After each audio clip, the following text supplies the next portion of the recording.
ವಿಶೇಷವಾಗಿ ಇವತ್ತಿನ ಬಸವ ಪುರಾಣದ ಗುಡಿ ತುಂಬಿಕೊಳ್ಳಿಕ್ಕೆ ಆಗಮಿಸಿರುವಂತಹ ಎಲ್ಲ ನನ್ನ ಮುತ್ತೈದೆಯ ತಾಯಂದಿರ ಪಾದಕ್ಕೆ ದೀರ್ಘದಂಡ ಪ್ರಣಾಮಗಳನ್ನು ಸಲ್ಲಿಸಿ ಬಸವದಳದ ಶರಣರಲ್ಲಿ ಈ ಗ್ರಾಮದ ಗುರು ಹಿರಿಯರಲ್ಲಿ ಮಾತೆಯರಲ್ಲಿ ಮುದ್ದು ಮಕ್ಕಳಲ್ಲಿ ನಿಮ್ಮೆಲ್ಲರ ಅಂತರಾತ್ಮಕ್ಕೆ ಶರಣಾರ್ಥಿಗಳು. ಶರಣ ಬಂಧುಗಳೇ, ತಾವೆಲ್ಲ ಬಸವ ಪುರಾಣವನ್ನ ಕೇಳ್ತಾ ಹೋಗಿದ್ದೀರಿ. ನಿನ್ನೆಯ ದಿವಸ ಕಲ್ಯಾಣದೊಳಗೆ ಯಾವ ಘಟನೆ ನಡೀಬಾರ್ದಾಗಿತ್ತು ಆ ಘಟನೆ ನಡೆದು ಹೋಯಿತು. ಬಸವಣ್ಣನ ಮೇಲೆ ಪಿತೂರಿಯನ್ನು ಹೂಡಿ ಕಲ್ಯಾಣದೊಳಗ ಭಕ್ತಿಯ ಸಮುದ್ರ ಸುಮಾರಿ ಬೀಸುವಂತಹ ಸಂದರ್ಭದೊಳಗ ಕಲ್ಯಾಣದ ಶರಣರ ಹೃದಯ ನಡುಗಿತು. ಅದಕ್ಕೆ ಬಸವಣ್ಣ ಹೇಳಿದ, ಪಣತೆ ಒಡೆಯಿತು, ತೈಲ ಚೆಲ್ಲಿತು, ಭಕ್ತಿ ನಂದಿತು, ಕೂಡಲ ಸಂಗನ ಶರಣರ ಮನ ನೊಂದಿತು. ಶರಣರ ಮನಸ್ಸು ನೊಂದಿತು ಅಂತ ಬಸವಣ್ಣ ಹಾಕಿರುವ ಕಿರೀಟವನ್ನ ಸಿಂಹಾಸನದ ಮುಂದೆ ಇರಿಸಿ ಬಸವಣ್ಣನ ಮನಸ್ಸು ನೊಂದು ಏನ್ ಮಾಡ್ತಾನೆ ಅಂತ ಕೇಳಿದ್ರೆ, ಸಂಗಮನಾಥ ಕೈ ಬೀಸಿ ಕರೀತಾ ಇದ್ದಾನೆ. ಬಸವಣ್ಣ, ನಿನಗೆ ಕಳಿಸಿರುವ ಮರ್ತ್ಯ ಲೋಕದ ಕಾರ್ಯ ಮುಗಿಯಿತು. ಬಸವಣ್ಣ, ಮುಗಿಯಿತು. ನೀನು ಕೂಡಲ ಸಂಗಮಕ್ಕೆ ಬರಬೇಕು ಅಂತ ಅಪ್ಪಣೆ ಆಗ್ತದೆ. ತಾವೆಲ್ಲ ಇಲ್ಲಿ ತನಕ ಕೇಳ್ಕೊಂಡು ಬಂದಿರಿ. ಈಗ ಇದರ ಮಧ್ಯದೊಳಗ ಈ ಕಲ್ಯಾಣ ಕ್ರಾಂತಿ ಆಗೋದು ಎಲ್ಲಾ ಶರಣರಿಗೂ ತಿಳಿದಿದ್ರಿ.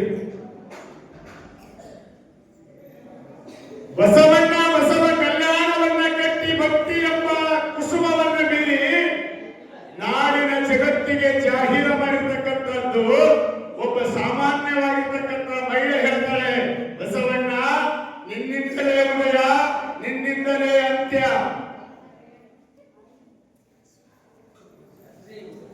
ಶರಣರಿಗೆಲ್ಲ ತಿಳಿದುಬಿಟ್ಟಿತ್ತು. ಅಲ್ಲಮ ಪ್ರಭು ಒಂದು ಕಡೆ ಹೇಳ್ತಾನೆ, 280 ಕೋಟಿ ವಚನಗಳ ಹಾಡಿ ಹಾಡಿ ಸೋತಿತ್ತು ಎನ್ನ ಮನವು ಘನವರಿಯದ ಕಾರಣ. ಗುಹೇಶ್ವರ ಎನ್ನ ಮನ ಏನಾಗದ, 280 ಕೋಟಿ ಬಸವ ಕಲ್ಯಾಣದಲ್ಲಿ ವಚನ ಹಾಡಿದರೂ ಕೂಡ ವ್ಯಾವಹಾರಿಕ ಜ್ಞಾನವನ್ನು ನೋಡ್ತು ಸಮಾಜ. ಅಲೌಕಿಕವಾದ ಮುಕ್ತಿ ಮಂದಿರವನ್ನು ನೋಡಲಿಲ್ಲ. ನನ್ನ ಮನಸ್ಸು ಸೋತು ಅಂತ ಪ್ರಭು ಹೇಳ್ತಾರೆ.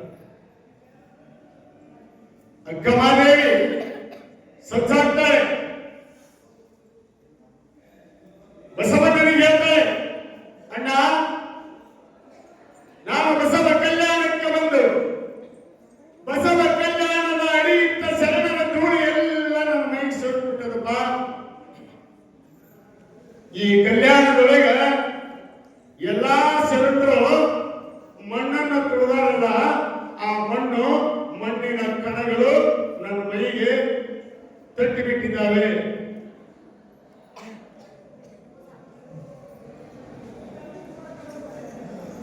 ನನ್ನ ಮೈಗೆಲ್ಲ ತಟ್ಟಿಬಿಟ್ಟಿದ್ದಾವೆ. ನಾನು ಪರಮ ಪಾವನಳಾಗಿದ್ದೇನೆ. ನನ್ನ ಕಳಿಸ್ಕೊಡ್ಬೇಕಲ್ಲಪ್ಪ ಬಸವಣ್ಣ. ಬಸವಣ್ಣನ ಕಣ್ಣಲ್ಲಿ ಒಂದೇ ಸವಣೆ ನೀರು ಹೋಗ್ತಾ ಇದೆ. ಅಕ್ಕಮಾದೇವಿಯನ್ನು ಕಳ್ಕೊಡ್ಬೇಕಲ್ಲ. ವೀರ ವೈರಾಗ್ಯದಲ್ಲಿ ಅಕ್ಕಮಾದೇವಿ. ಅಲ್ಲಮ ಪ್ರಭು ಏನಾರ ಅಂದಿದ್ದಾನ ಅಂತ ಗಂಗಾಂಬಿಕೆ ನೀಲಾಂಬಿಕೆಗೆ ಪೀತಾಂಬರವನ್ನು ಉಡಿಸಿ ಕರ್ಕೊಂಡು ಬರ್ರಿ ಅಂತ ಬಸವಣ್ಣ ಹೇಳಿದ್ದ. ಸ್ತುತಿ ನಿಂದೆಗಳನ್ನ ಮೀರಿ ನಿಂತಿದ್ಲು ಅಕ್ಕಮಾದೇವಿ. ಜಗತ್ತಿನ ಜನರ ಹೊಗಳಿಕೆ ತೆಗಳಿಗೆ ನನಗೆ ಬೇಕಾಗಿಲ್ಲ.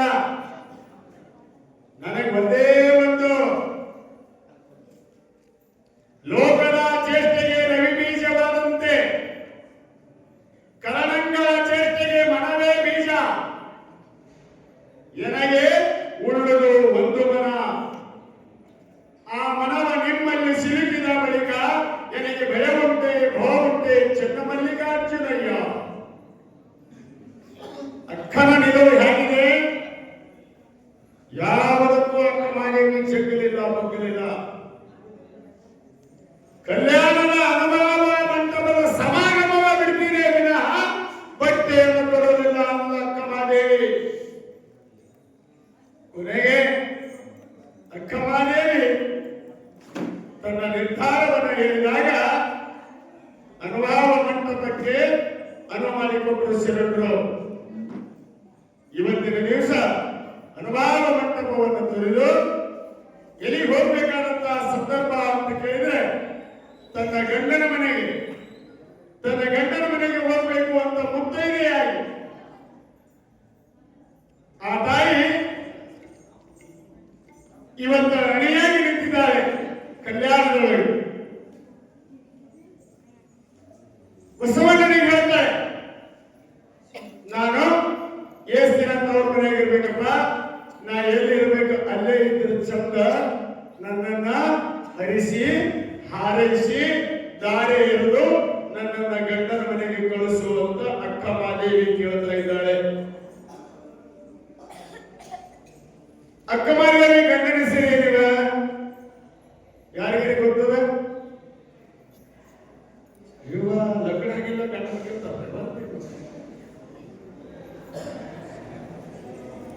ಅಕ್ಕ ಮಾದೇವಿ. ನೀವು ಅವತ್ತು ಅನುಭವ ಮಂಟಪದ ನೋಡಿ ಏನ್ ಕೇಳಿದ್ರಿ? ನನ್ನ ಗಂಡ ಹೆಂಗಾನ ಅಂತ ಕೇಳಿದ್ರೆ ಹೇಳಿದ್ದಕ್ಕೆ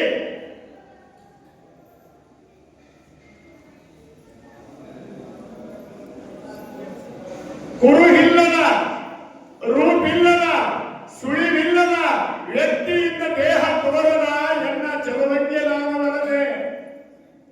ಅವನಿಗೆ ಈ ದೇಹ ಇಲ್ಲ, ಅವನನ್ನ ಮುಟ್ಲಿಕ್ಕೆ ಬರೋದಿಲ್ಲ, ಈ ಕಣ್ಣಿನಿಂದ ನೋಡ್ತೀನಿ ಅಂದ್ರೆ ನನ್ನ ಗಂಡ ಸಿಗೋದಿಲ್ಲ.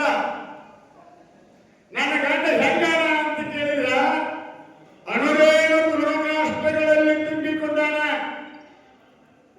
ಅವನೇ ಚನ್ನಮಲ್ಲಿಕಾರ್ಜುನ, ಶ್ರೀಶೈಲದಲ್ಲಿರೋ ಮಲ್ಲಿಕಾರ್ಜುನನೇ ನನ್ನ ಗಂಡ. ಇದಕ್ಕೆ ಪ್ರಭುದೇವರು ಒಪ್ಪಿಕೊಂಡ್ರು. ಹೌದಲ್ಲ ಕರೆ, ನೀನು ಚನ್ನಮಲ್ಲಿಕಾರ್ಜುನನೇ ನಿನ್ನ ಗಂಡ. ಸತ್ಯವಾದ ಮಾತು ಅಂತ ಅಲ್ಲವ ಪ್ರಭು. ಶರಣಾಗತಿಯಾದಾಗ ಅಕ್ಕ ಮಾದೇವಿ ಕೇಳ್ತಾಳೆ, ಅಣ್ಣ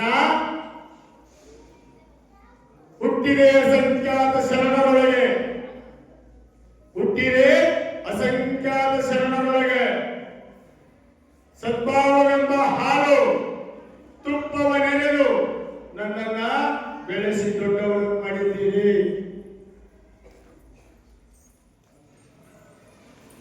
ಸಾದೃಶ್ಯ ಒಬ್ಬ ವರನ ನೋಡಿ ಅಲ್ಲಮ ಪ್ರಭು ಎಂಬ ಮನೆತನಕ್ಕ, ಆ ಮನೆತನದಲ್ಲಿ ಒಬ್ಬ ಮದುಮಗ ಯಾರು? ಮಲ್ಲಯ್ಯ. ಆ ಮಲ್ಲಯ್ಯನ ವರನನ್ನ ಮಾಡಿ ನನ್ನನ್ನ ಮದುವೆಯ ಗಿತ್ತಿಯನ್ನಾಗಿ ಮಾಡಿ ಚನ್ನ ಮಲ್ಲಿಕಾರ್ಜುನನೇ ನನ್ನ ಗಂಡ ಎಂದು ಕಳಿಸಿದಲ್ಲ ಬಸವಣ್ಣ, ನನ್ನನ್ನ ಗಂಡನ ಮನೆಗೆ ಕಳಿಸು.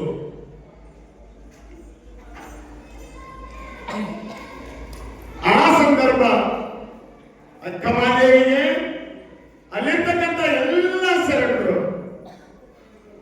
ಇವತ್ತಿನ ದಿನ ಆ ತಾಯಿಗೆ ವೀರ ಕಂಕಣವ ಕಟ್ಟಿ ವೈರಾಗ್ಯದ ತುತ್ತು ತುದಿಗೇರಿ ಮುಕ್ತಿ ಮಂದಿರದ ಸೋಪಾನವನ್ನು ಹೊಂದು ಮಗಳೇ, ಅಷ್ಟಮ ಸಿದ್ಧಿಗಳು ಅಷ್ಟಾಂಗ ಯೋಗಗಳು ನಿನ್ನ ಉಡಿಯಕ್ಕಿಯಲ್ಲಿ ಗಟ್ಟಿಯಾಗಿರಲಿ. ಮಳೆ ಬರಲಿ, ಜಯ ಬರಲಿ, ಕಷ್ಟ ಬರಲಿ, ಸುಖ ಬರಲಿ, ಕಾಡು ಮೃಗಗಳೇ ಇರಲಿ, ಇನ್ನು ಯಾವ ಕಾಲಕ್ಕೂ ಯಾವ ಮೃಗಗಳು ಯಾವ ಮನುಷ್ಯರು ಇನ್ನು ಯಾವ ಬಾಧೆ ಮಾಡೋದಿಲ್ಲ ಅಂತ ತಿಳ್ಕೊಂಡು 12ನೇ ಶತಮಾನದ ಅನುಭವ ಮಂಟಪದಲ್ಲಿ ವೀರ ಕಂಕಣವನ್ನು ಕಟ್ತಾರೆ. ಆ ತಾಯಿ ಕೈಯಾಗಲ ವೀರ ಕಂಕಣ ಉಡಕಿಯನ್ನ ಹಾಕ್ತಾರೆ.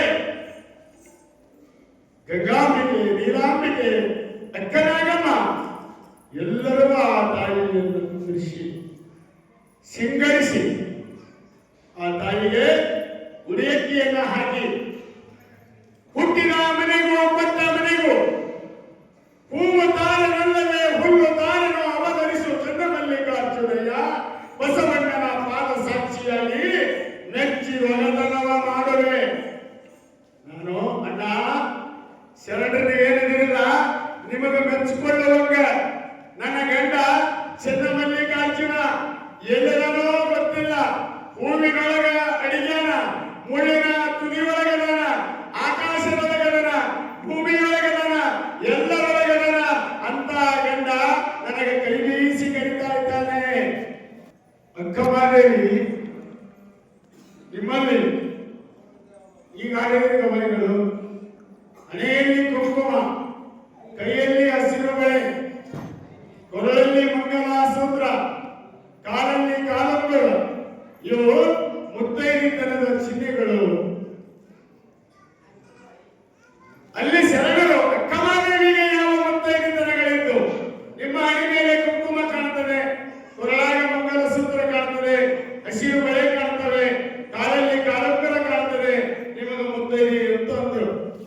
ಅಕ್ಕಮಾದೇವಿಗೆ ಅಲ್ಲಿನೂ ಕೂಡ ಅವಳಿಗಿತ್ತು. ಅವಳಿಗೆ ಏನಪ್ಪ ಈ ಅಲೌಕಿಕದೊಳಗೆ ಗಂಡನ ಕೂಡ ಏನು ಅಂತ ಕೇಳಿದ್ರ ಕೊರಳಾಗ ಲಿಂಗವೇ ಮಂಗಲ ಸೂತ್ರ. ಅಕ್ಕಮಾದೇವಿಗೆ ಮಂಗಲ ಸೂತ್ರವನ್ನು ಕಟ್ಟಿಕೊಂಡಿದ್ರು. ಏನು? ಕೊರಳಾಗ ಲಿಂಗ. ಹಸಿರು ಬಳೆಯನ್ನ ಕಟ್ಟಿದ್ಲು. ಆ ಅಕ್ಕಮಾದೇವಿ ಯಾವ ಬಳೆ ಹುಟ್ಟಿದ್ಲು ಅಂದ್ರೆ ರುದ್ರಾಕ್ಷಿಯ ಸರವನ್ನ ಕೈಯಲ್ಲಿ ಹಾಕಿದ್ಲು. ಅದುವೇ ವೀರಕಂಕಣ. ಅವಳು ಸೆರಗನ್ನ ಹಚ್ಚಿದ್ಲು, ತಲೆ ಮೇಲೆ ಸೆರಗ ಹಚ್ಚಿದ್ಲು. ಯಾವ ಸೆರಗು ಅಂತ ಕೇಳಿದ್ರೆ ವೈರಾಗ್ಯದ ಸೆರಗು ಹಚ್ಚಿದ್ಲು ಅಕ್ಕಮಾದೇವಿ. ಅವಾಗ ಹೇಳ್ದ, ಅಣ್ಣ ನನ್ನನ್ನ ಕಳಿಸ್ತಾ ಇದ್ದೀರಲ್ಲ, ನಾನು ಹೋಗುವಾಗ ನಿಮಗೆ ಮೆಚ್ಚಿ ಒಗತನವ ಮಾಡುವೆ. ನಿನ್ನ ತಲೆ ಮ್ಯಾಗ ರುಬ್ಬಲ್ ತಳಗಿಡುವಂತ ಕೆಲಸ ನಾನು ಯಾವ ಕಾಲಕ್ಕೂ ಮಾಡೋದಿಲ್ಲ. ಹುಟ್ಟಿದ ಮನೆಗೂ ಕೊಟ್ಟ ಮನೆಗೂ ಹೂವು ತರುವಂತ ನನ್ನ ಚಾರಿತ್ರ್ಯವನ್ನು ನಿರ್ಮಾಣ ಮಾಡಿಕೊಂಡು ಎಂತ ಕಷ್ಟ ಬಂದರೂ ಕೂಡ ನಾನು ಗಂಡನ ಹೆಂಡತಿಯಾಗಿ ಪತಿಗೆ ತಕ್ಕ ಸತಿಯಾಗಿ ಜೀವನವನ್ನ ಮಾಡ್ತೀನಿಪ್ಪ. ಇದಕ್ಕೆ ಪ್ರಮಾಣ ಚನ್ನಮಲ್ಲಿಕಾರ್ಜುನರೇ ಸಾಕ್ಷಿ ಅಕ್ಕಮಾದೇವಿ ಕೈ ಎತ್ತಿ ಪ್ರತಿಜ್ಞೆಯನ್ನ ಮಾಡ್ತಾಳೆ. ಬಸವಣ್ಣ, ಅಕ್ಕಮಾದೇವಿ, ನಾಗರಾಂಬಿಕೆ, ಗಂಗಾಂಬಿಕೆ ಎಲ್ಲ ಶರಣರು ಕೂಡ ಆ ಅಕ್ಕಮಾದೇವಿಯನ್ನ ಬಹುದೂರ ಬಸವ ಕಲ್ಯಾಣವನ್ನ ಬಿಟ್ಟು ಸುಮಾರು ದೂರ ಬಂದು ಅಕ್ಕಮಾದೇವಿಯನ್ನ ಗಂಡನ ಆ ಅಕ್ಕಮಾದೇವಿಯ ಒಂದು ಪ್ರತೀಕವಾಗಿ ಇವತ್ತ ಉಳಿದುಕೊಳ್ಳುವಂತ ಕಾರ್ಯಕ್ರಮ. ಮನುಷ್ಯನಿಗೆ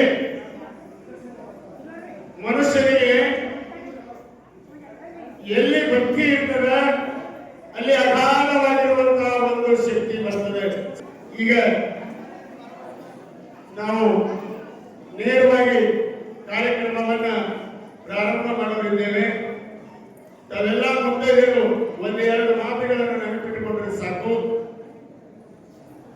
ಈ ಜಗತ್ತಿನೊಳಗೆ ಪಾರ್ವತಿ ದೇವಿ ಪರಮಾತ್ಮವನ್ನು ಸವಾಲಾಗಿಲ್ಲ. ಪಾರ್ವತಿ ಪರಮಾತ್ಮನಿಗೊಂದು ಸವಾಲು ಹಾಕಿದ್ದಂತೆ. ಹೇ ಪರಮಾತ್ಮ, ನಾನು ನಿನಗ ತುಲಾಭಾರ ಮಾಡಬೇಕಂತ ಮಾಡೀನಿ ಅಂತ. ಯಾರಿಗೆ? ತನ್ನ ಪತಿದೇವ ಪರಮಾತ್ಮನಿಗೆ ಪಾರ್ವತಿ, ನನ್ನ ಮೈ ಮೇಲೆ ಬಂಗಾರ ಒಡವೆಗಳ ಭಾರದವ, ನೀನು ಬಂಗಾರದ ಹಿಟ್ಟು ತೂಗ್ತೀನಿ ಅಂದ್ಲಂತ ಪಾರ್ವತಿ. ಪರಮಾತ್ಮನಂತ ನಮಗೆಲ್ಲ ಯಾಕೆ ಬೇಕು? ಸ್ಮಶಾನದಾಗ ಇರೋರು ನಾವು. ಪರಮಾತ್ಮ ಏನೇನ್ರಿ? ನಮ್ಮ ಹಿರಿಯರಂತಾರು ದ್ವಾರದಾಗ ಕೊಡಬೇಡಿ, ನಮ್ಮನ್ನ ಎಲ್ಲಿ ರುದ್ರ ಭೂಮಿ ಒಳಗೊಡ್ರಿ, ಅದೇ ಯೋಗ್ಯ ಜಾಗ ಅಂತಾರಲ್ಲ. ಸ್ಮಶಾನವಾಸಿ ಪರಮಾತ್ಮ. ನಾನು ಸ್ಮಶಾನ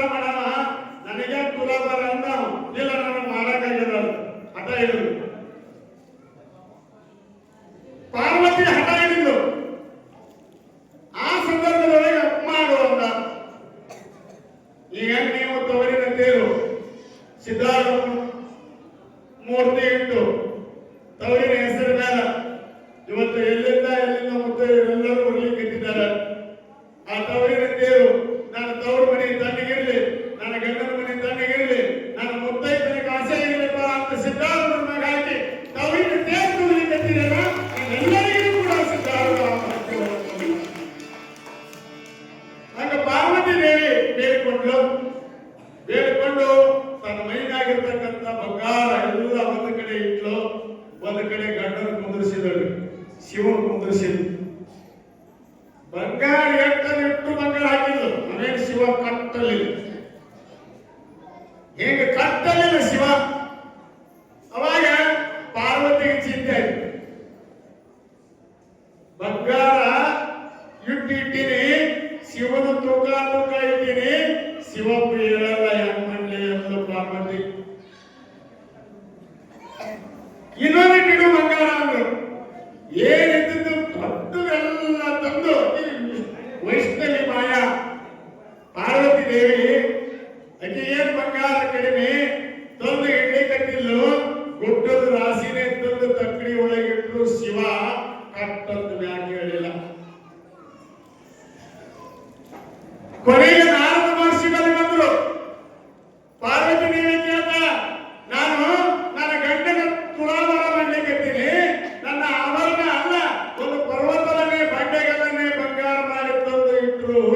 ಶಿವ ಹೇಳಲ್ಲ ಯಾಕ ಅಂತ ನಾರದರಿಗೆ ಕೇಳಿದ್ರಂತ. ನಾರದ ಹೇಳ್ತಾನ, ಏನು ಹುಚ್ಚರಿಯವಾನಿ ಅಂತ ಪರಮಾತ್ಮ. ಅವ ಶಿವ ಬಂಗಾರ ಕೇಳಲ್ಲ, ನೀವೊಂದು ಕೆಲಸ ಮಾಡು, ತಣ್ಣೀರಿನ ಸ್ನಾನ ಮಾಡು, ತಣ್ಣೀರಿನ ಸ್ನಾನ ಮಾಡಿಕೊಂಡು ಬಿಲ್ವಪತ್ರಿ ಮರಕ್ಕೆ ಹೋಗು, ಎರಡೇ ಎರಡು ಬಿಲ್ವಪತ್ರಿ ದಳ ತಗೊಂಡವ, ಶಿವನೇ ನಿನಗೆ ತುಲಾಭಾರ ಮಾಡ್ತೀನಿ ಅಂತ ಎರಡು ಬಿಲ್ವಪತ್ರಿ ದಳ, ಒಂದು ವಿಭೂತಿ ಗುಂಡಿ ಇಡು, ಮುತ್ತು ರತ್ನ ಸರಸು, ತಾನೇ ಶಿವನ ಹೋಗೋಣ ಅಂತ ನಾರದ ಹೇಳಲ್ಲ.